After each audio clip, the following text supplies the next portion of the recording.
Olá pessoal, sejam bem-vindos a mais um vídeo aqui no canal. O ano está acabando, 2018 está chegando ao fim e é chegada provavelmente a morte da DSLR. Vamos falar sobre isso. Dá aquela chegada nas empresas parceiras deste canal, Portsar, Sigma, Canon do Brasil, comunidade de financiamento coletivo deste canal, apoia.c/Armando Vernalha, link para tudo isso, descrição do vídeo. Vamos lá, gente.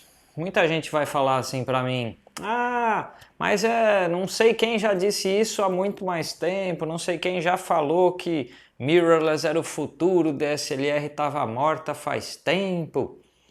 Um monte de gente disse isso, mas isso não era necessariamente um fato de mercado por alguns motivos, que é o que a gente vai conversar nesse vídeo.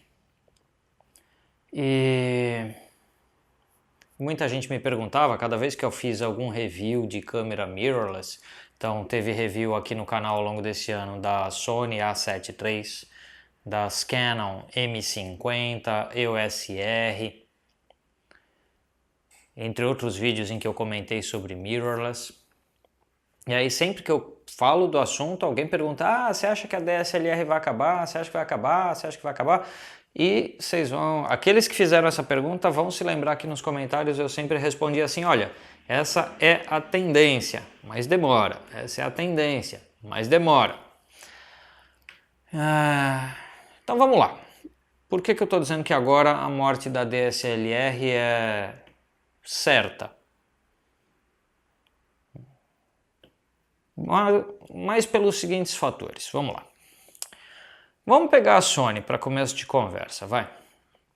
A Sony, a última DSLR, eles gostam de chamar de DSLT, né, por causa do espelho translúcido, mas ele reflete também, então pode chamar de DSLR.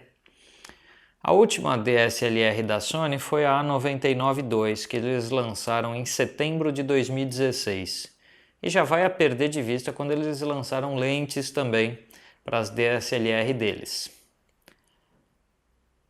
E a A99II, fora isso, teve a A77II, acho que em 2014, se eu não me engano, e talvez algum outro modelo de entrada nesse meio tempo. Isso quer dizer que nos últimos 4 anos, a Sony lançou 2, talvez 3, máximo 4 corpos de DSLR e pouquíssima coisa em lentes. Nesse mesmo tempo, eles lançaram uma montanha de câmeras mirrorless e lentes para mirrorless. Aí os usuários da Sony já começaram a notar que a marca não tinha interesse em criar grandes desenvolvimentos para suas DSLR. Alguns chateados até migraram de marca, outros continuam na Sony migrando para as mirrorless, outros seguem aí em fóruns da internet reclamando do fato de que a Sony não lança nada de novo para as DSLR deles há um tempo. Por que o fato de ter a Sony investindo principalmente em mirrorless e as marcas como a Fuji, a Panasonic e a Olympus investindo essencialmente em mirrorless porque eles não têm DSLRs, por que isso não significava a morte da DSLR? Porque a Nikon não havia embarcado no trem das mirrorless e a Canon havia embarcado com pouca ênfase. A Canon fez a série de câmeras e vem fazendo as EOS M, que são todas APS-C, nenhuma full frame, e não vinha dando grande destaque mundialmente para essa linha. No Japão, as mirrorless mais vendidas são as da Canon, atualmente. As linhas EOS M meio que dominam o mercado de mirrorless, às vezes alternando lá com a Olympus, que vende muito bem, no Japão. A Canon detém uma fatia gigantesca de mercado mundial com DSLR. Então a soma de Fuji, Panasonic, Olympus e Sony não dava as vendas da Canon de câmeras DSLR. Assim sendo, a DSLR tinha a força de mais da metade do mercado porque se você considerar só o que há instalado de Canon e Nikon, não tem muito como. As vendas de mirrorless cresceram por um bom tempo, mas chegou um ponto em que elas não estavam mais invadindo o terreno das DSLR. E isso não parecia que ia mudar nem no curto nem no médio prazo. Por isso que eu sempre virava para as pessoas e falava: calma, olha, é uma tendência, mas vai demorar. Bom, aí acontece da Nikon entrar com mais boa vontade no segmento de mirrorless com as Z6 e Z7. E não é só a Z6 e a Z7, é um novo mount de lente que já vem com 4 lentes, né? 3 lançadas e uma anunciada, que é a 35 1.8, a 50 1.8, a 2470 f4, a 58 de diafragma .95. Por que a Nikon faz um novo mount de lentes? Para poder ter uma nova patente de mount de lente, uma nova patente de um encaixe de lente, porque a baioneta F, a patente dela já tinha caído há muitos anos, e isso gerava uma sangria financeira na Nikon, que é o fato de que lentes da Sigma e da Tamron às vezes vendem mais para a Nikon do que as próprias Nikon, porque a Nikon não podia processar esses fabricantes porque eles não estavam violando patentes, visto que a patente já tinha caído. Assim, a Nikon defende o território dela não só com o lançamento de mirrorless, mas com o lançamento de um novo mount que ela detém os poderes de segurar a patente. Isso significa que a Nikon deve seguir os passos da Sony, ou seja, pouquíssimo dinheiro em novas lentes para DSLR e muito dinheiro em novas lentes para mirrorless. Pouco dinheiro em novos corpos de DSLR e muito dinheiro em novos corpos de mirrorless. A Z6 ela entra para o lugar que se esperava para uma substituta da D750, que ainda não veio, e a Z7 compete violentamente com a D850, que é de certa forma uma câmera recém-lançada, é uma câmera muito nova.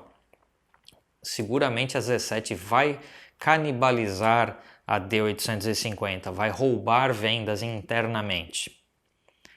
Mas a Nikon era o segundo player, às vezes disputando, a Sony disputando o segundo lugar em vendas, mas geralmente a Nikon segurava a segunda posição do mercado fotográfico. Então a Nikon, como segundo colocado, embarcando mais seriamente no mercado de mirrorless, é uma sinalização muito mais séria do futuro predomínio desse formato que é a câmera sem espelho. Aí vem a Canon. A Canon não investiu tão pesadamente na sua linha sem espelho, vinha só como câmeras compactas e modernas que para um mercado altamente tecnológico como o mercado japonês chamavam a atenção. Então você tem lá a EOS M5, que é praticamente a EOS 80D sem espelho num pacotinho menor. Você tem a M50, que é uma espécie de T7i num pacote menorzinho e mais avançado, tem também o processador novo, vídeo em 4K. Aí eles lançam a EOS R. Bom, a EOS R veio com as especificações de qualidade niveladas com a 5D Mark IV e com a especificação de preço nivelada pouco acima da 6D Mark II. Então significa que a Canon topou canibalizar 2 produtos da sua linha com a EOS R. A EOS R deve conseguir derrubar muito as vendas da 6D Mark II e mais ainda da 5D Mark IV, porque já tem um tempo maior de mercado. E o novo mount de lente da Canon, o RF, segue a mesmíssima lógica que eu falei para vocês do mount da Nikon. A patente do EF já caiu. Como a patente do EF já caiu, a Canon ela perde o poder dela de limitar outras marcas de fazerem lentes para o sistema EF. Então se a Sigma, a Tamron, a Tokina, a Yongnuo querem fazer lentes para sistema EF, elas ficam mais livres porque há menos risco delas serem processadas, visto que não estão mais quebrando patentes. A Canon precisava se proteger do que aconteceu com a Nikon. E assim ela precisava lançar um novo mount de lente e lançou o RF. Também permite, tanto no caso da Nikon quanto da Canon, permite inovações tecnológicas que as montagens anteriores não permitiam, tá? Então não é só patente o motivo, mas a patente é um bom motivo junto com a questão da inovação tecnológica. E aí, para completar, a Canon aceitar canibalizar seus produtos, ela lançou lentes também impactantes em termos de projeto óptico, que foi a RF 50mm 1.2, a 2870 de abertura f2, uma zoom de abertura f2, a 2405 f4, todas essas lentes da série L. O fato dela lançar 3 lentes da série L para um formato novo indica que ela está investindo pesadamente em lentes para o novo formato. E uma 35mm 1.8 macro. Dá a entender que a Canon vai fazer o que se espera que a Nikon faça e o que a Sony vem fazendo, que é investir pesadamente em novas lentes para o novo formato.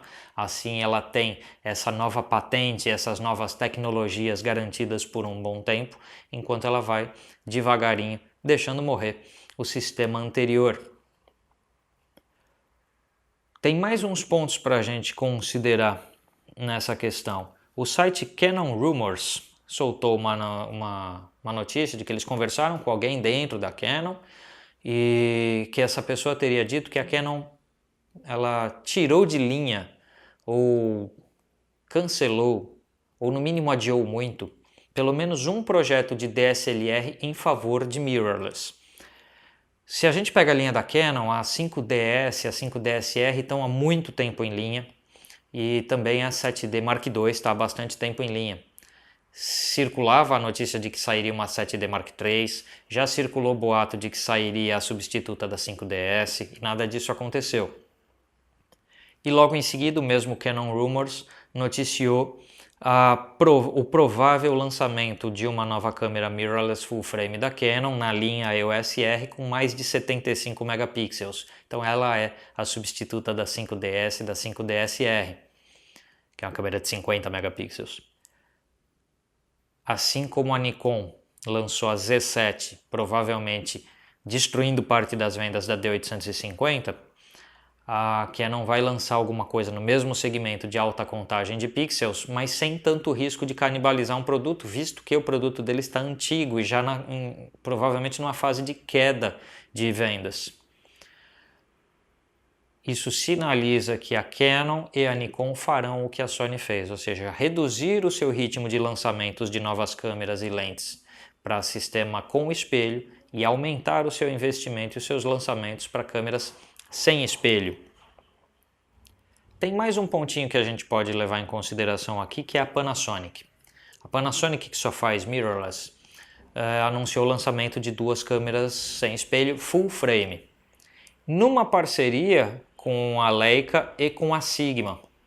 Isso significa que o mount de lentes para mirrorless da Leica vai passar a ser produzido também pela Sigma, o que aumenta o potencial de interesse de mirrorless full frame vindo da Panasonic, já que vai ter um provável conjunto de lentes vindo por aí. A Fuji segue só fazendo mirrorless e a Olympus provavelmente seguirá no mesmo caminho.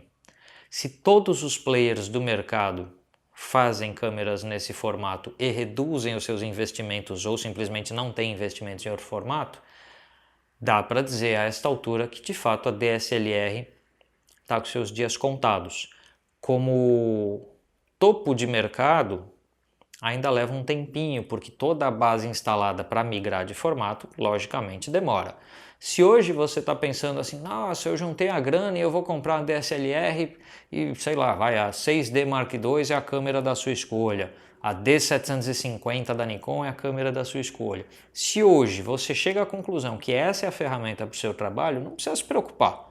Compra a ferramenta para o seu trabalho porque vai continuar tendo lentes por aí. As lentes têm uma tendência, as lentes para os sistemas que cairão em certo desuso no tempo tendem a cair de preço, porque o interesse nelas vai reduzir. Então, por um bom tempo, o que acontece é que mirrorless vai ser mais caro que DSLR. Vem sendo assim e vai continuar sendo assim. Então hoje você não precisa se preocupar, assim, se a solução para o seu trabalho é uma boa DSLR, pode continuar com DSLR. Eu sei que tem um efeito alarmante o título do vídeo, né? A morte da DSLR, mas é só no sentido de que ela é certa e acontecerá em algum momento no tempo. Mas ela não é agora e nem vai acontecer tão brevemente.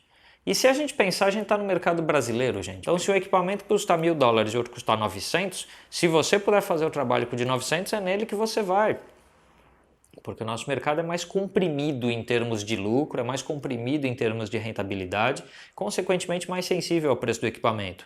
Dessa forma, mirrorless aqui vai demorar bem mais para pegar, é que nem TV 4K, gente. No Japão só tem TV 4K, na Coreia do Sul só tem TV 4K, no Brasil ainda quase não tem.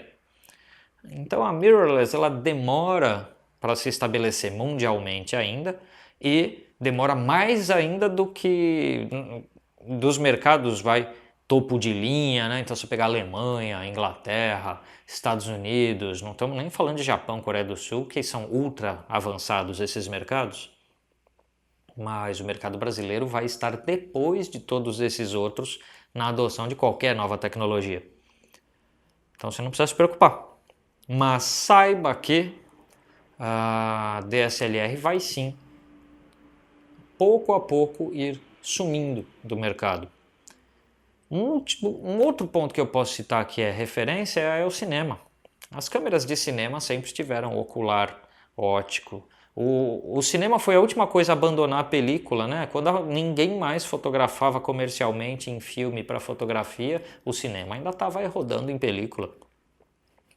Mas hoje boa parte da produção de cinema é digital, as câmeras de cinema digital possuem seus visores eletrônicos.